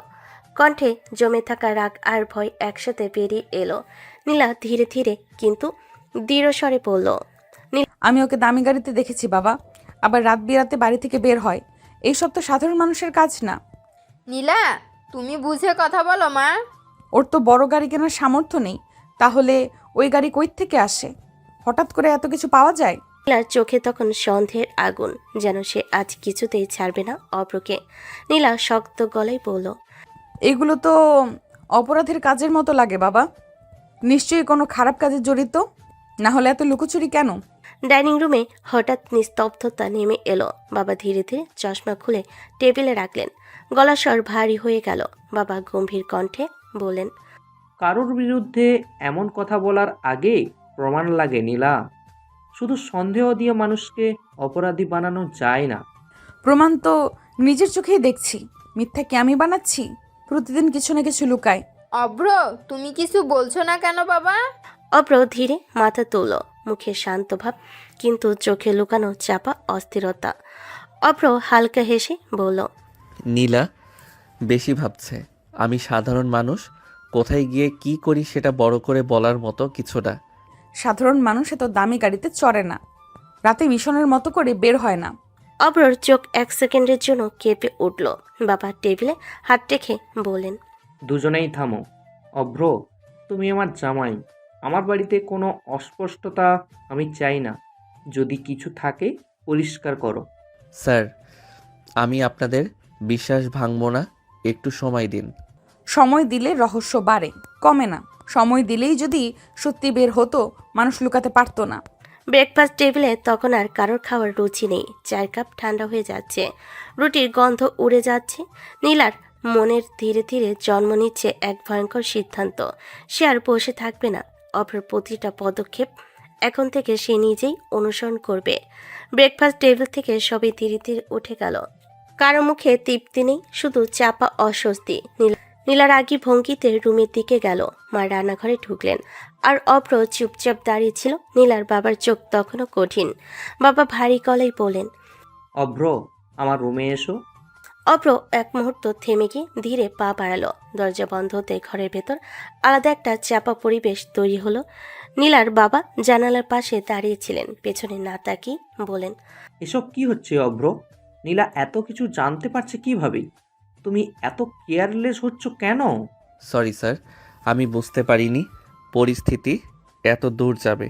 বুঝতে পারোনি বললেই সব শেষ হয়ে যায় না। নীলা সন্দেহ করা শুরু করেছে, মানে বিপদ শুরু। আমি চেষ্টা করছি সব নর্মাল রাখতে। চেষ্টা দিয়ে কাজ হয় না, মাথা ঠান্ডা রেখে খেলতে হয়। এভাবে চললে আমাদের মিশন কখনো কমপ্লিট হবে না। স্যার, আমি কন্ট্রোল হারাবো না, সব কিছু সামলাবো। বিপদে পড়লে শুধু তুমি না, আমরা সবাই পড়ব। আমি লক্ষ্য রাখবো স্যার, নীলার প্রতিটা আচরণ আমি বুঝে চলবো। লক্ষ্য রাখবো বললেই হবে না, নীলা যেন আর কিছুই বুঝতে না পারে। জি স্যার, নীলা আর কোনো কিছু টের পাবে না। মনে রেখো অভ্র, এই খেলায় ভুল মানেই সব শেষ। শেষ হওয়ার আগে আমাকে জিততেই হবে। ঘর থেকে বেরিয়ে আসার সময় অবরোধ চোখে তখন আর আগের সাধারণ ছেলের ছায়া নেই। সেখানে লুকিয়ে আছে সাবধানতা, হিসেব আর রহস্যের গভীরতা। আর উপরে নিজের রুমে দাঁড়িয়ে নীলা জানালার পাশে ভাবছিল, অভ্র যতই লুকাক সত্য একদিন ঠিক বের হবেই। অভ্র বাবার রুম থেকে বেরিয়ে ধীরে ধীরে সিঁড়ি বেয়ে উপরে উঠল। মুখে তখন হালকা হাসি, কিন্তু চোখে লুকানো অনেক হিসেব। নীলার রুমের সামনে এসে একটু থামলো, তারপর দরজায় হালকা টোকা না দিয়ে ভেতরে ঢুকে পড়ল। নীলা আয়নার সামনে দাঁড়িয়ে চুল শুকাচ্ছিল। অভ্রকে দেখে সঙ্গে সঙ্গে বিরক্ত মুখ করলো।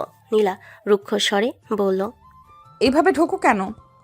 দরজায় নক করা শেখুনি? অভ্র দরজা বন্ধ করে ধীরে ধীরে এগিয়ে আসে, যেন সকালে কি ঘটে গেল টেবিলে সেদিকে তার মন নাই। অভ্র হেসে বলল, নিজের বউয়ের রুমে ঢুকতে আবার পারমিশন লাগে নাকি? আমাকে বউ ভাবার দরকার নেই, দূরে দাঁড়াও। বিরক্ত মুখেও তোমাকে সুন্দর লাগে জানো। তোমার মুখে এইসব কথা মানায় না, নাটক করো না। নাটক না, সত্যি বলছি। সারাদিন রাগ করে থেকেও মানুষ এত সুন্দর থাকে কিভাবে? ছবে না আমাকে, মাথা খারাপ নাকি? বউয়ের রাগ দেখলে মাথা ঠিক থাকে না ম্যাডাম। বিরক্ত করো না, আমার মুড ভালো না। মুড খারাপ থাকলে তো স্বামী ঠিক করে দেয়। তুমি আমার স্বামী না, কাগজে কলমে আছো, মনে না। মনে আসতেও সময় লাগে নীলা, জোর করে ঢুকতে হয় না। তবে রাগী বউকে একটু আদর না করলে পাপ হয়। তোমার এই রোমান্টিক অভিনয় বন্ধ করো, আমার সাথে মানায় না। অভিনয় হলে তোমার চোখে এত রাগ থাকতো না। কি বোঝাতে চাও? বোঝাতে চাই, তুমি যতই দূরে ঠেলো আমি ততই কাছে আসব। আর এক পাও এগোলে চিৎকার করব। ঠিক আছে ম্যাডাম, আজকে চিৎকার বাঁচিয়ে রাখলাম, কিন্তু মনে রেখো রাগ করলেও তুমি আমারই বউ। এই লোকটা শুধু রহস্য না, এই লোকটা আমার মাথায় গুলিয়ে দিচ্ছে। দুপুরে খাবার শেষ হতে না হতেই বাড়িটা আবার একটু ফাঁকা ফাঁকা লাগতে শুরু করলো নীলার কাছে। ডাইনিং টেবিল থেকে উঠে সে লক্ষ্য করলো অভ্রকে আর কোথাও দেখা যাচ্ছে না। সোফা, বারান্দা, এমনকি তার রুমের দরজাটাও খোলা, কিন্তু মানুষটা নেই। নীলা কিছুক্ষণ চুপচাপ দাঁড়িয়ে থেকে শেষে নিচে গিয়ে মায়ের পাশে বসলো। নীলা একটু সন্দেহ মেশানো গলেই বলল, মা, অব্রকে তো কোথাও দেখছি না, কই গেল? ওর এক বন্ধু নাকি হাসপাতালে ভর্তি আছে, তাই দেখতে গেছে। হাসপাতালে? হ্যাঁ মা, ফোন এসেছিল, তাড়াহুড়ো করেই বের হয়েছে। নীলা আর কিছু বলল না, শুধু ও বলে উঠে দাঁড়িয়ে গেল। বাড়ি থেকে সে স্বাভাবিক থাকলেও ভেতরে ভেতরে অদ্ভুত একটা অস্বস্তি কাজ করছিল। সিঁড়ি বেয়ে উপরে উঠতে উঠতে নীলার মাথায় শুধু একটাই কথা ঘুরছিল, সত্যি কি হাসপাতালে গেছে, নাকি আবার কোনো রহস্য লুকিয়ে আছে। রুমে ঢুকে দরজা বন্ধ করে নীলা বিছানার পাশে দাঁড়িয়ে রইল। জানালা পর্দা সরিয়ে বাইরে তাকালো, কিন্তু কোথাও অভ্রের কোনো চিহ্ন নেই। নীলা নিজের মনে ফিসফিস করে বলল, হাসপাতালে গেলে তো সাধারণভাবে যায়, কিন্তু এই লোকটার কিছুই সাধারণ না। সে বিছানায় বসে পড়ল। মাথার ভেতর সকাল থেকে দেখা সেই দামি গাড়ির কথা আবার ভেসে উঠল। বুকের ভেতর অজানা একটা খচখচানি শুরু হলো। নীলা ধীরে ধীরে বলল, একদিকে সবাই বলে গরিব, আরেকদিকে দেখি দামি গাড়ি, গভীর রাত, হঠাৎ হঠাৎ করে বের হয়ে যাওয়া, সব মিলিয়ে কিছুই মিলছে না। নীলা মোবাইলটা হাতে নিল। একবার ভাবলো অভ্রকে ফোন দেবে, আবার ভাবলো দিলে হয়তো মিথ্যা কথা বলবে। নীলা বিরক্ত হয়ে বালিশে হেলান দিয়ে বলল, যদি সত্যি হাসপাতালে গিয়ে থাকে তাহলে আমার মাথায় এত প্রশ্ন কেন আসছে? ঘরের ভেতর নিস্তব্ধতা নেমে এলো, শুধু দেওয়াল ঘড়ির টিকটিক শব্দ। নীলা জানালার দিকে তাকিয়ে গভীর নিঃশ্বাস ছাড়ল। নীলা মনে মনে বলল, অব্র, তুমি আসলে কে? আমার স্বামী নাকি আমার জীবনের সবচেয়ে বড় রহস্য? বাইরে রোদ ঝলমল করলো। নীলার মনে তখন অদ্ভুত অন্ধকার জমতে শুরু করেছে। অভ্রের প্রতি রাগের ভেতরে ধীরে ধীরে জন্ম নিচ্ছিল কৌতূহল, আর সেই কৌতূহলই নীলাকে আরও গভীর পথে টেনে নিচ্ছিল। রাত গভীর, চাঁদের আলো হালকা ঝলমল হয়ে বেলকুনিতে পড়ছে। নীলা জানালার পাশে দাঁড়িয়ে বাইরে তাকিয়ে আছে। সারাদিনের রাগ আর সন্দেহ এখনো পুরোপুরি কমেনি। বাতাসে হালকা ঠান্ডা, কিন্তু নীলার বুকের ভেতর যেন আরও গরম হয়ে উঠছে। হঠাৎ পেছন দিক থেকে শক্তভাবে অবাক করা স্পর্শ। অভ্র এসে পিছন থেকে জড়িয়ে ধরে নীলাকে। অভ্রর কণ্ঠে হালকা হাসি, কিন্তু চোখে আগুন। নীলা রেগে চোখ বড় করে বলল, ছাড়ো, কি করছো তুমি? আদর? আজ সারা দিন বাইরে থেকে এখন এসে নাটক করছো? হাসপাতালে ছিলাম তো। মিথ্যা বলো না, হাসপাতালে থাকলে তোমার মুড এত ভালো থাকতো না। না, তোমাকে দেখে মুড ভালো হয়ে গেছে। চোখ বড় করে তাকালো। অভ্র আর দেরি করলো না, নীলা ঠোঁটে ঠোঁট ডুবিয়ে কিস করতে লাগলো। নীলা হালকা চাপ দিয়ে বলল, অব্র, অভ্র ধীরে ধীরে নীলাকে কোলে তুলে বিছানায় শুয়ে দিল, আরও কাছে টেনে আনলো, আবারও ঠোঁটে ঠোঁট ডুবিয়ে কিস করতে লাগলো। নীলা চেষ্টা করলো রাগ মিশ্রিত উত্তেজনা নিয়ন্ত্রণ করতে পারছে না। অভ্র ধীরে ধীরে হাত শরীরে স্পর্শ করে বলল, সব রাগ ছেড়ে দাও, শুধু আমাকে দেখো। তোমার সাথে থাকলে সব কিছু ভুলে যেতে ইচ্ছে করে। রাতের অন্ধকারে ঘরে শুধু তাদের নিঃশ্বাস, কিসের শব্দ আর গরম দম বন্ধ হয়ে থাকা বাতাস। কোনো শব্দ নেই, শুধু ভালোবাসা আর লুকানোর না থাকা আগুন। অভ্র হালকা হাসি দিয়ে বলল, আমার বউ, এই মুহূর্তটা শুধু আমাদের। ঘরের ভেতরে রাতটি গভীর। তার দুজন একে অপরের মাঝে হারিয়ে গেছে ভালোবাসার রাজ্যে, যেখানে সন্দেহ, রাগ বা দূরত্ব নেই। সকালে ঘরের মধ্যে হালকা আলো এসে পড়েছে জানালার কাছ দিয়ে। নীলা বিছানার এক প্রান্তে গভীর ঘুমে আশ্রে পড়ছে। অভ্র অন্য প্রান্তে শুয়ে থেকে হালকা নিঃশ্বাস নিচ্ছে। হঠাৎ অভ্র চুপচাপ নীলার আরও কাছে চলে এলো, ধীরে ধীরে নীলাকে জড়িয়ে ধরল। নীলা হালকা কণ্ঠে ঘুমের মধ্যেই বুঁদ হয়ে বলল, না। অভ্র হাসি চেপে রাখে। রাগী মেয়েটাকে ঘুমের মধ্যে বাচ্চা লাগছে একদম। কপালে হালকা চুমু দিয়ে বলল, উঠুন ম্যাডাম, অনেক দেরি হয়ে গেছে। না, পরে উঠবো। ছোট লোককে জড়িয়ে ধরতে খারাপ লাগছে না? না, ভালো লাগছে। অভ্র নীলার কোমল শব্দে আরও উদ্দীপিত হয়ে ধীরে ধীরে কাছে নিল।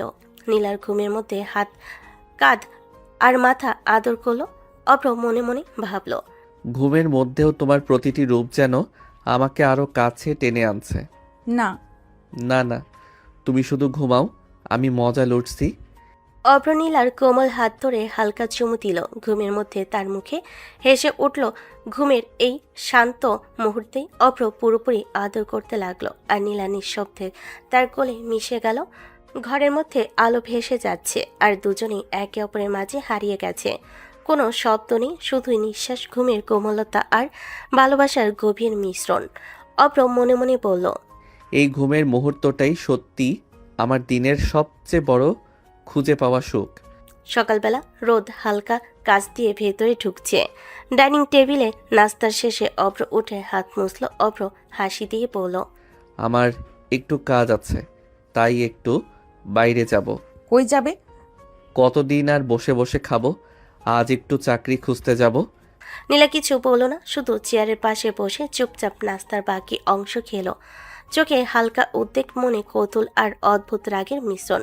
অভ্র একটু এগিয়ে এসে বলল, দেখো না, আজ সারাদিন বসে থাকলে শুধু পেট ভরে না, কিছু উপার্জন করতে হবে। নীলা মাথা নেড়ে চুপচাপ থাকলো। ভেবে বুঝলো অভ্র যে যতই গরিব বলে, তার মধ্যে একটা অদ্ভুত শক্তি আর উদ্দেশ্য আছে। অভ্র হালকা হাসি দিয়ে বলল, চিন্তা করো না। তোমাকে নিয়ে চিন্তা করতে আমার বইয়েই গেছে। নীলা রুমের জানালার পাশে বসে হালকা বিরক্ত মুখে ফোন হাতে ধরে বসে আছে।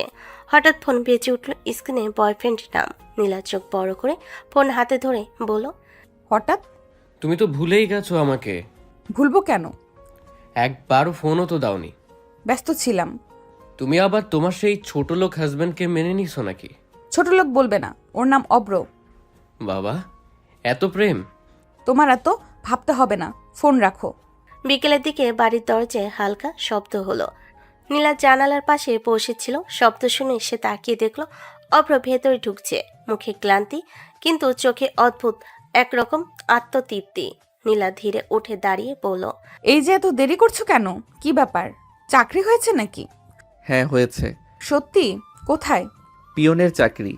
নীলার মুখটা সঙ্গে সঙ্গে বদলে গেল। চোখ বড় হয়ে গেল, কণ্ঠে আগুন জ্বলে উঠল। নীলা রেগে বলল, কি বলছো তুমি? পিয়ন? তুমি ভুলে যাচ্ছ আমি কার মেয়ে? আমার স্বামী পিয়নের চাকরি করবে, আমি এটা মেনে নেব না।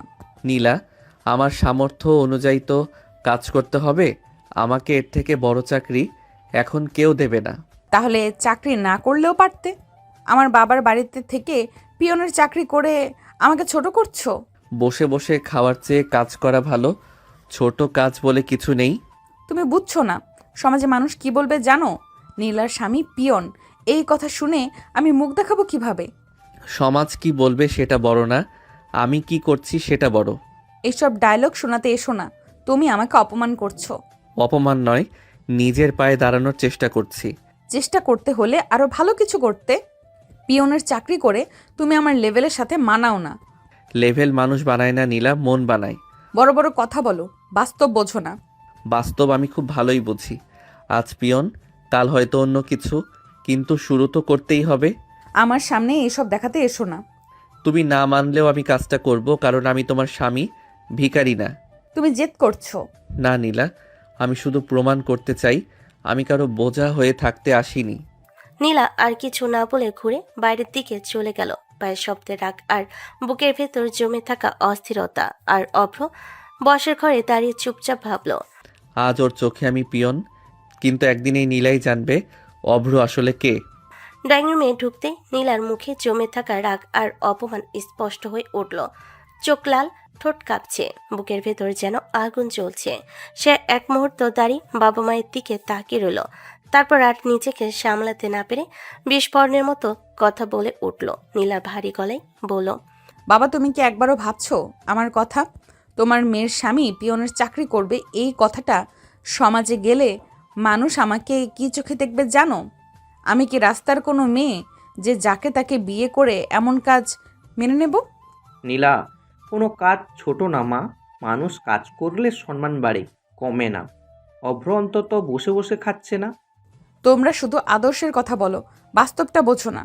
আমার বন্ধুরা জানলে আমার দিকে আঙুল তুলে হাসবে। তারা বলবে নীলার স্বামী পিয়ন। তখন আমি কোথায় দাঁড়াবো বাবা?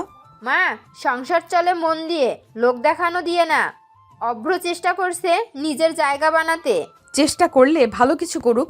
পিয়নের চাকরি করে আমাকে ছোট করছে সে। আমি কখনো মেনে নিতে পারবো না মা, কখনো না। তুমি কি জানো সংগ্রাম কি? আজ সে পিয়ন, কাল হয়তো বড় কিছু হবে। শুরুটা না করলে সামনে যাওয়া যায় না। কাল কাল করে আমার আজটা নষ্ট করছো। আজই সবাই হাসবে আমাকে নিয়ে।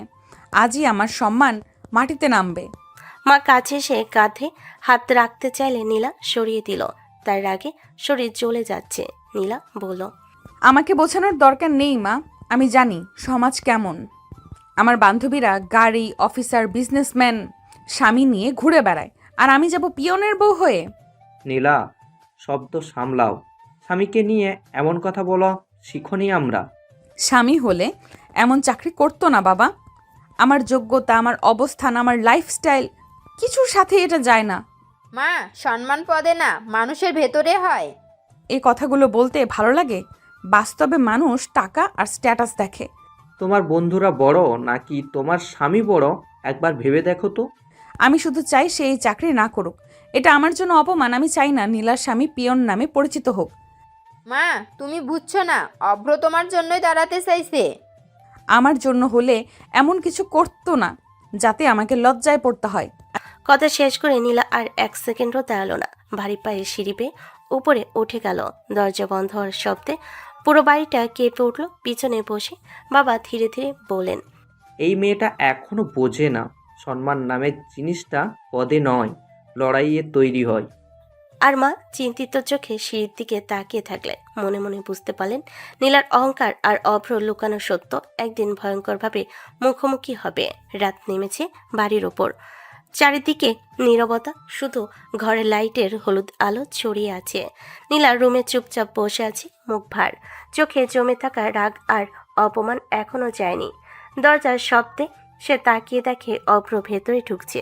অভ্র ধীরে এগিয়ে এসে নীলার দিকে তাকিয়ে নরম গলায় বলল, চলো খেয়ে আসি। সারাদিন কিছুই ঠিকমতো খাওনি। আমি খাবো না।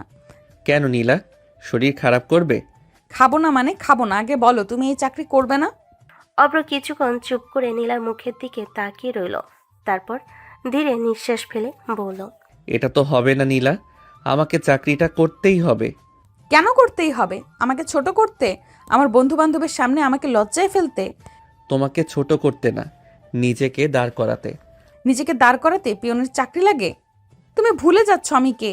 আমি ভুলিনি তুমি কে, কিন্তু আমি কে সেটাও ভুলতে পারি না। তুমি আমার স্বামী। তোমার কাজের সম্মান আমার গায়েও লাগে। ঠিক তাই। তাই বসে বসে খেতে চাই না, কাজ করে খেতে চাই। আমার বন্ধুরা জানলে হাসবে।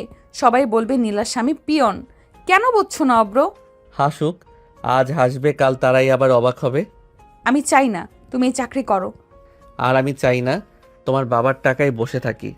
তাই আমাকে চাকরিটা করতেই হবে। তাহলে আমি খাবো না, তোমার সাথে কোথাও যাব না। খাওয়া না খেলে তুমি জিতবে না, শুধু নিজের ক্ষতি করবে। আমার কিছু যায় আসে না। তোমার যায় আসে নীলা, তুমি শুধু বুঝতে চাইছো না। রুমে আবার নীরবতা নেমে এলো। বাইরে রাতের বাতাস বইছে, আর ঘরের ভেতর দুজনের মধ্যে জমে উঠছে আরো এক স্তর দূরত্ব। অভ্র মনে মনে ভাবল, আজ ও আমাকে পিয়ন ভাবে, একদিন এই নীলাই জানবে অভ্র আসলে কতটা উঁচু জায়গায় দাঁড়িয়ে আছে।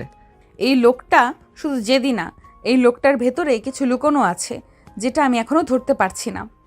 রুমের ভেতরটা অদ্ভুত নীরবতায় ভরে আছে।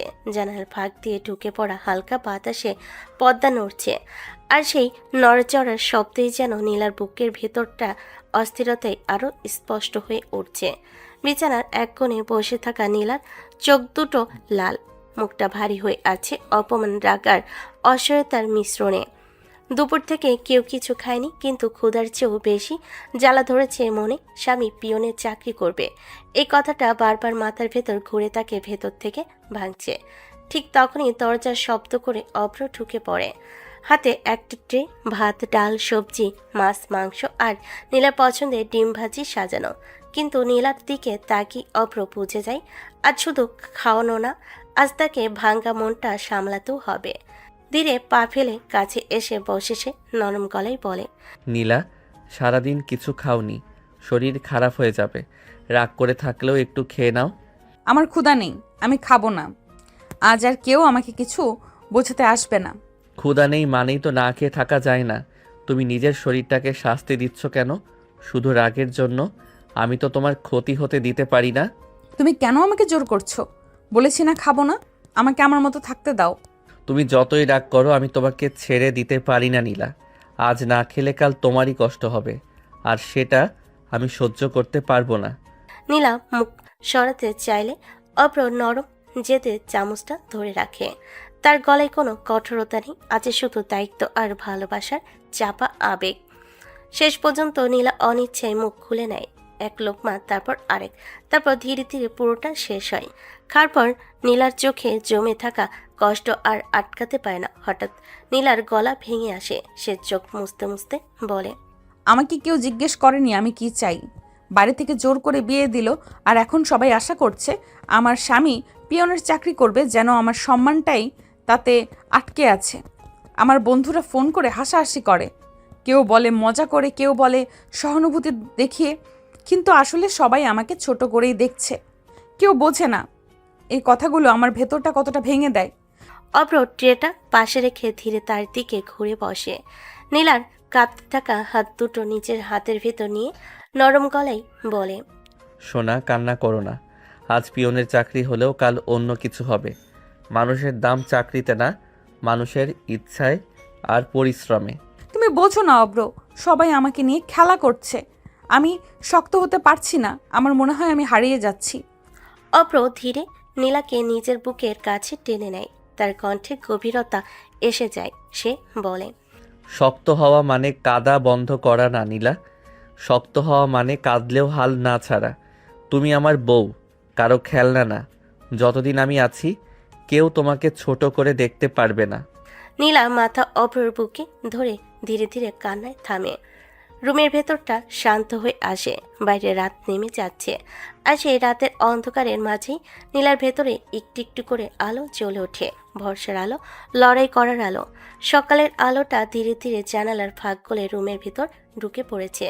পর্দার ভাঁজে ভাঁজে রোদের ছায়া খেলছে, কিন্তু সেই আলো নীলার মুখে কোনো উজ্জ্বলতা আনতে পারেনি। আয়নার সামনে দাঁড়িয়ে অভ্র শার্টের বোতাম লাগাচ্ছে। আজ তার জীবনে প্রথম অফিসের দিন। পিয়নের চাকরি হলেও নিজের দায়িত্বটা সে গম্ভীরভাবে নিচ্ছে।